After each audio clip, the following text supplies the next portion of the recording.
Amen. Well, hello, Order Your Steps audience. This is Candy, your certified Christian life coach with the heart of a minister. And I have the distinct pleasure to welcome into Order Your Steps today, Zabrina Epps. Welcome, Zabrina. Good morning. Uh, Welcome. Thank you. so Zabrina is she's a leadership coach and advisor of Epps Foresight Advisory LLC, owner of. And we just came off the heels of an absolutely extraordinary right heel share women's retreat.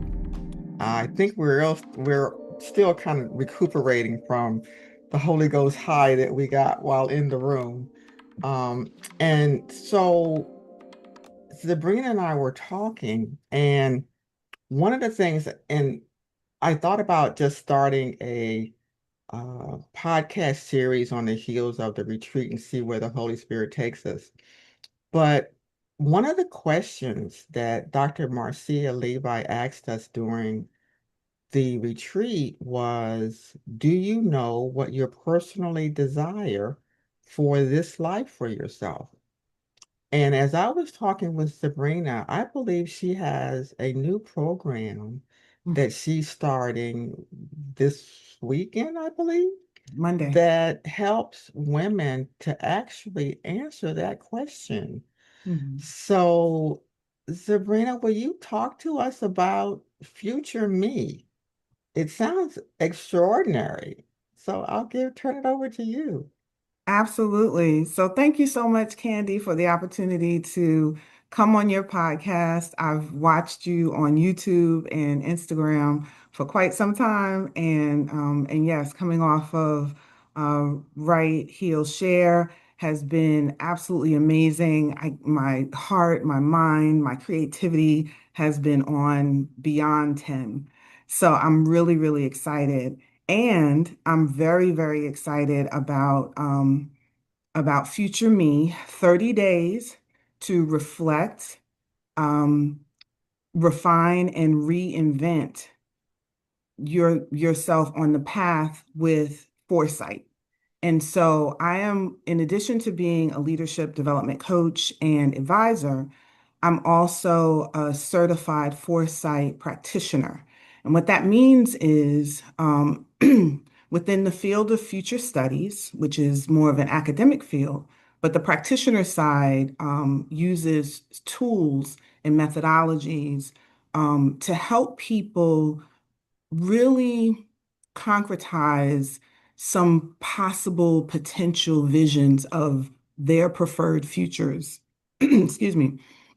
And so when I work with my clients and get a sense of what their goals, desires are, what current challenges they have, how they're trying to navigate, their leadership space or as they're emerging as leaders, I oftentimes will invite them into a distant future to really get a sense of where they'd like to be, how they'd like to be, what impact they'd like to make.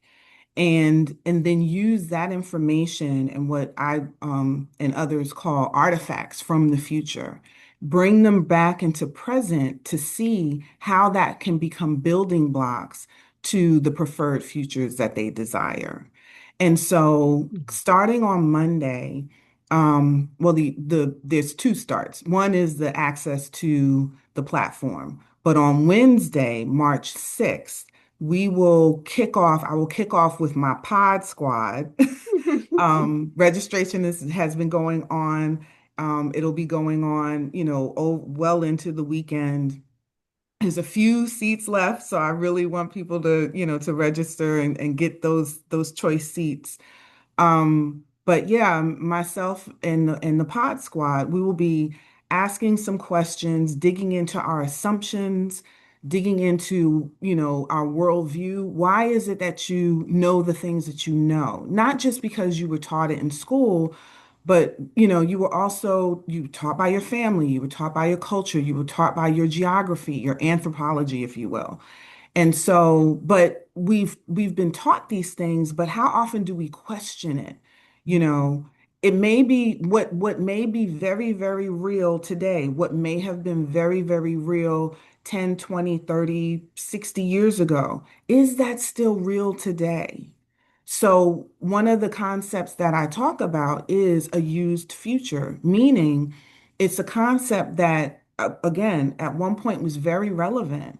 But if you put it under the microscope today, according to your current mission or even your future vision for yourself, your organization, your team, it may not hold anymore.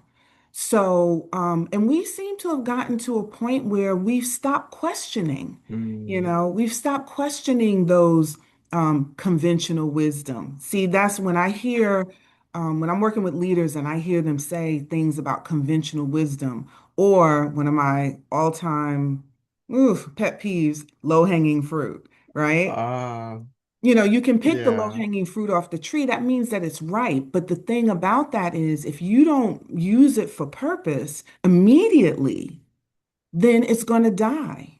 Mm, It's going to rot. exactly. It's like Langston Hughes, a dream deferred, right? And so we want to keep our dreams alive. And we want to use that to project us into not the futures that have been created for us, but the futures that we create for ourselves. That is fantastic. I am curious. I mean, and you're so passionate about it. What took you down this path? I mean, there had to have been something that transpired that said there's something there. What kind of brought you to follow this particular path with foresight and looking at the future you Hmm. for women, which is kind of a different I mean, it is. It's a different concept because we think of vision, Hmm. but we don't think of really mapping out a path to get to Right. or the So future us. right, right. The vision is like the picture, and then futures is and I use futures with an S because we don't know what the future is going to hold. I'm not talking about prediction. I'm Hmm. talking about preferred and possibility. What are the possible outcomes? There could be many. It's as many as the number of people that's in a particular room and the number of people who are not in the room. So, some practitioners, they always leave an empty chair for whomever who Mm, isn't in the room. It's really important that you have that diversity of perspective because that's what's in the room, a diversity of perspective. But in terms of how I came to futures and foresight, it's kind of layered. Let me say that. okay. So I'm a dreamer by birth, by nature.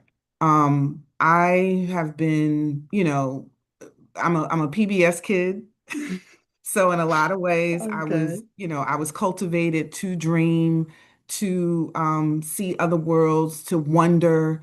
My sense of wonder has never waned, despite the fact that, school systems sometimes tend to beat that down. But my wonder survived, and I'm really grateful about that. When um when I graduated from school and started working, my early career took a lot of twists and turns, but I ended up in higher education. And I loved my time in higher education. I was a professional academic advisor. I worked with everybody, students from 15 to 80 every Mm, single day. It was such a mixed bag. And then I also taught as an adjunct instructor. So even that, having multiple perspectives of the student experience and helping them to navigate a really big system. But I also wanted to understand why students who were coming, particularly from public education systems, were not faring very well. And so, as part of that quest, I ran for and served a term in my county's public education board of education. mm, And then, that was kind of a pretty harrowing experience. There was a lot of politics, a lot of posturing, a lot of agendas. I started to think, wait a minute, education is about, building our tomorrows through these young people and, Mm. supporting their development. But there was a lot in the way of that. And so, anyway, very long story short, I ended up to try to understand the system of education, the system of teaching and learning. I went back and I went back to school and I got a PhD in human and organizational systems. Mm. And the reason why I chose systems is because somewhere along the line, I realized it wasn't the curriculum, it wasn't the students, it wasn't the teachers, it wasn't those things that were in the newspaper articles about, why public education wasn't making the mark. There was something about the system. And as I use what I learned in my systems courses and organizational development courses against the backdrop of education system building, I realized that, particularly in the United States, unfortunately, when education systems were designed, they weren't designed with a lot of people in mind. They were Mm. designed for a very narrow subset of the population. And so the policies that happen, that govern public school systems, and even the budgets and how the money is spent and how the money is acquired, is based on that overarching design. Yeah. And so it occurred to me that, well, then COVID happened while I was Yes. in school. Okay. And so COVID was a direct hit to the design of education as everyone knew it at the time. It Hey, really was. absolutely. So my research was with school system superintendents. And then I got even more of an insight into their commitment to equitable education and their commitment to providing what I thought was, the whole point of education. But I heard so much about the barriers, so many Mm. things. And so, since COVID kind of threw everything up in the air, then I would ask the superintendents, well, if you had to project out 10 years, what is it that you see? Mm. And then I just shut my mouth and I watched what unfolded. Wow. And it was absolutely amazing. I saw people get very emotional. I saw people, there was a lot of looking up, like kind of looking in the Mm-hmm. back of their Mm-hmm. mind, trying to find that creativity, trying to find that vision. Um, and so they shared what they saw. Some shared that they saw something very similar to what is now because of politics and other, Mm-hmm. policies and that kind of thing. Some people saw, some differences in the structure of education, obviously with more focus on the individual student, Mm-hmm. as opposed to norming to the standard, standardized Right. everything.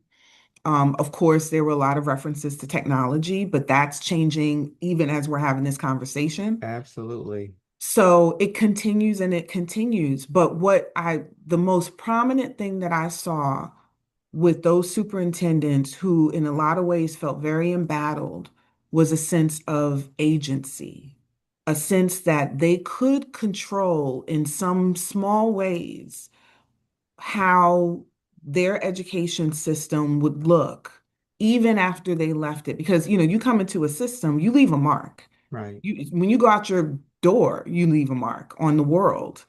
And so I think with that insight, they went back to their leadership positions with a whole new, fresh, perspective to go about their leadership. And Mm. so it's my hope that not only in an organizational standpoint, but it really starts with self because, the smallest Mm. unit of change is self. Yes. And so, if you can see the agent in you, and if you can allow yourself to imagine, we were allowed to imagine things when we were young, when we were It's children, true. Very true. and then of course, the Bible talks about like coming at it like a child. Hmm. So, allowing that sense of wonder. I wonder if, and I used to say that and I still say that all the time. Every time something is presented for me, I drive restaurants crazy because the head chef has done all these things to, all this, spent all his energy to create this menu. And it's like, what if instead of asparagus, we go with cream spinach? Or, what if there's some collards here? Or, so what if is my favorite question. It really is. And so what would happen if 20, 30 people were gathered together in community asking what if about their collective and our collective futures for 30 days? That sounds extraordinary. I mean, it boggles the mind because Hmm. you know, I know growing up in corporate, you always talk about breaking paradigms and to really see, look, because I think a lot of what my thoughts have been recently, even in what I do and try to inspire and encourage women as well, it's transitioning from the past to the point where we are so embedded in our tradition and the Hmm. way things have developed over time and questioning that. Not saying it was wrong or there it was bad, Right, right, right? no, But questioning, does it serve me now? right. Right? And if not, what do I need to do differently to prepare me for the what if? Hmm. And thinking beyond the current and not only to see the vision, but say, what do I really want my life to be? And sometimes I don't know if we really think about that in those terms. Right. We think about it sometimes in material things, I want a new house, I want a new car, but what about that inward awareness of what do I want my life to look like in 5 years, in 10 years? Hmm. It's an extraordinary idea, and you're literally going to walk women through that what if process of Hmm. wonder, uh, kind of bring us full circle and say, okay, come Monday or Wednesday of next week, this is what we're hoping to do over that 30-day period. Absolutely. So what happens is so like I said, on Monday, when people register, they will get access to the platform, which has been made available in partnership with an organization called TFSX LLC. Um, and they are the certifying organization where I was certified as a foresight practitioner. And they, themselves also do foresight consulting and that kind of thing for large organizations and governments and that globally, in fact. And so they have um, they have curated or designed a platform where each week, every day, there will be a daily reflection prompt to get Hmm. people thinking about their assumptions, their worldviews, where they learned what they learned. Is it fit for purpose? All of that, all of those kinds of things. And then, of course, the projecting out. What do you see 10 years from now, or 5 years from now, or 8 years from now? You know what I mean? Right, right. What do you think will be different? I'll let you in on a little tidbit. One of the tools that we use is STEEP, which is social, economic, environmental, um, political, and educational, right? So Hmm. how are those things going to be different later, in the future? The other thing if you think about, how the industries are changing, how is your industry changing? Even if whether you're mid-level management or leadership or even governance at the board level, how is your industry changing? industry is going to disrupt your industry, Mm-hmm. Mm-hmm. you know? When you think about um, the media industry and how that's changed so quickly and so vast, so drastically where, certain brands you don't even hear anymore. That's true. Mm-hmm. So that kind of thing. If for boards, people who serve on, boards and governance, it's really important because boards are the keepers of the mission and the vision of the That's organization. true. And so it really is incumbent upon if you're in governance or if you care about an organization, even if it's a community organization, like you're in your community organization where you're doing things for the youth and for the environment there, the park system and all of that. It really is incumbent upon you to think about what's happening. If you're in a community, what is City Hall doing? Who are the developers there? Who's looking at what land? You know, um, Wow. what are those things that's happening? So what it does is without to take 5 minutes, 10 minutes a day to just give yourself over to thinking about, okay, it may actually help your day feel more fulfilling because you have a sense of why you're doing what you're doing. Right. I've noticed that, since COVID, we've gotten into like people are in a liminal space, but we're living with it, right? We're Right. living with this kind of not knowing. And a lot of people have resigned themselves to, well, I don't know what's going to happen, so I'm just going to do, Um, enough to get by. But that's not what we're called to be. And by the way, I mean, this is open to women, it's open to men, it's open to youth, youth leaders, emerging leaders. But the question is, do you really want, even now, to be in a place of, resignation, of accepting the status quo? mm-hmm. Yeah. Or while this everything is up in the air, this is the perfect time to become a designer, a creator, a co-creator of the futures that we say that we want. That's extraordinary. That's Yeah. extraordinary. So for let's say the average woman that's sitting now watching this, Hmm. getting a little bit excited, it's like, huh, that sounds like because I think so many of us not, I think a lot, as you've already said, it's like we've just taken on settling, with all Hmm. the chaos, it's like, well, what are we going to do? But you have to kind of look at who you are and who you want to be, who you want to Hmm. become. And it Absolutely. sounds like if I'm sitting watching you right now and I'm thinking, you know what? She's right. I really need to be looking at doing my life differently, Yeah. in preparation for whatever I desire that I want my life to be and how do I want to get there and what and to a certain degree what outside influences will impact that, but more so from within. Where do I have Absolutely. the most impact in Hmm. how I prepare myself for what I want to be?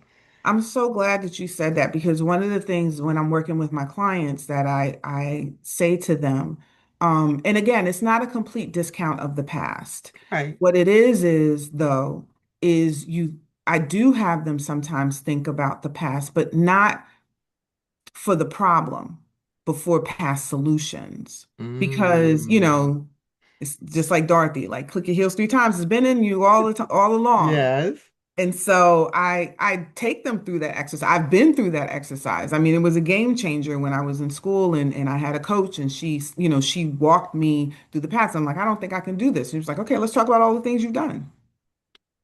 And one of the things that Mm. exercise did for me and it's done for my clients is it reminds them how quickly we forget. Yes. And these are PhDs that I'm talking to, you know what I mean? Yes. People at the Yes. pinnacle of their careers. Um, but and CEOs and presidents and all of that. But going back to look at those past, not just the fact that, yay, I did something great back then, but the how you did it. Like, what was the Yes. skill? What was the Mm-hmm. insight? What was the approach that you took? Someone said to me recently, I get nervous when I go to conferences. And I thought about that and I said, okay, so when in that you can think of, have you been most comfortable in conversation with people? And she said, well, usually it's when, I know a lot about the subject and they do, and then we just kind of get into a natural flow of conversation. So then I said, okay, so looking ahead at the conference that you're going to be going to, how do you use that same strategy Mm-hmm. to create those same connections? So that's just a small tidbit of Yes. some of the ways in which it's literally so many different ways, but it starts with the individual. Um, and then they will help each other as well. We're doing this in community.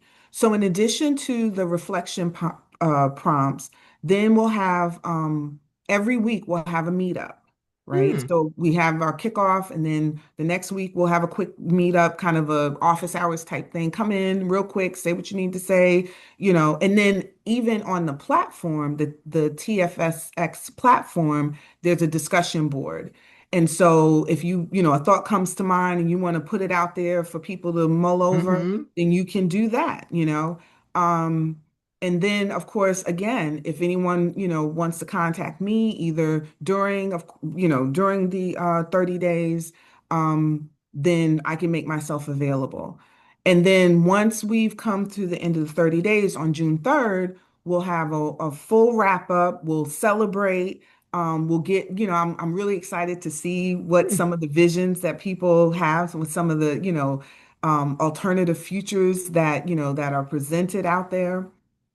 Um, and my hope is that people come away with clarity, new perspectives, and then practical tools that they can use in their personal and professional practices so that they can always feel like the agent of their preferred future, or futures, and always know that they can be a convener so that they can also, help people see that they're agents, Right. for preferred future. When it goes out to the world, we're already all change makers, but we're not as connected as I think we could be. Absolutely. Yeah, Well, Sabrina, I want to just thank you so much for coming agreeing to coming to the podcast, number one, but I think for really following your vision and actually starting this program that's going to support so many other people. Um, Tell us how they can get in contact with you. I will be putting the web link to Future Me in awesome. the podcast description. Can you just maybe let them know where they can find you in the meantime, or how should they proceed from this point? I'm sure you've gotten their minds going. It's like, because I think what I'm really hearing a lot most recently is it's time for something new, Absolutely. not just different. We're in a whole new space and place right now, and I think it's time for us to look in at ourselves at what we need to do differently, but Hmm. also more than that, we need to do something new. What do they say? Insanity? Keep doing the same old thing the Say same over and old way over. and expect Hmm. different results. It's time for something new, and I think your program is something that would be extraordinary for someone to kind of take that quantum leap into finding out how much impact they can have on their future. So, Absolutely. Featuring is quantum, and that's one of the other things that I love about it. So how can they get in contact with me? So I'm on LinkedIn, Zabrina, Zabrina, last name Epps, Epps. I'm also on Instagram, so you can find me on Instagram. And I don't check it often. I am also on Facebook. If that's all that someone has, please feel free to reach out to me on Facebook as well. And then my website is Epps, the letter four, SIGHT.com. So Epps Foresight And then you Mm. can connect and send me a message and I'll get it and I'll send you the link so that you can come and join the pod squad and we can start to build great futures for ourselves, but more importantly for generations to come, because that's really what it's all about. Yes, That's it really, really is. what it's all about. Well, thanks again. And thank you, Order Your Steps audience, for joining us today. I know we've sparked some type of excitement and newness for you to pursue future you by embarking on future me. Uh, okay. Um, as I said, the information to reach Sabrina will be in the podcast description. And seek her out. I mean, again, it's time. It's time out for just selling for routine, a Absolutely. status quo. It really, really is. We just have to understand that we are called for such a time as this, and it's time for us to step up and use the tools and resources that God has given us to really become the best us that we can become. So thanks again, Sabrina.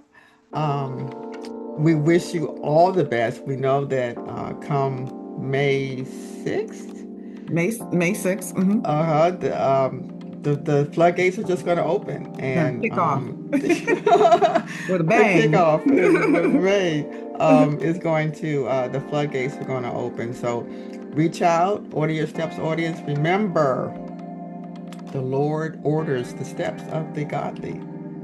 He delights in every detail of our lives. We may stumble, but we'll never fall because the Lord is holding our hand.